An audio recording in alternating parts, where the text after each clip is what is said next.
this video, I'm going to show you how to create a pattern repeat using a piece of a building as inspiration.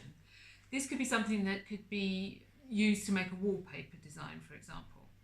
So you'll need a magazine that you can find an image from, some tracing paper or greaseproof paper from the kitchen if you don't have trace, pen, pencil, ruler on a craft knife, or a pair of scissors if you're safe with using scissors. Right, let's get started. So I've found an image from a magazine. Buildings work very well for this particular exercise.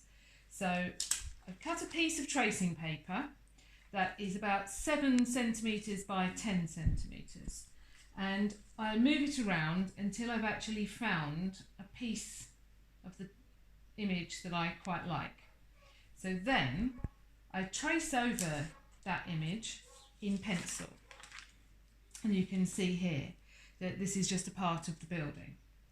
So the next thing you do is to take another piece of tracing paper or greaseproof and grid it up as I've done here, and put your original piece of tracing underneath and trace over that first image. Once you've done that, with the next one, you flip it over and trace over again, and you get the reflection. And then you keep doing that, reflecting and turning it back. And then here, from the original image, you flip it down to get the rotation version and trace again. And you do that, repeating until you've filled the whole sheet of paper, and you will end up with this.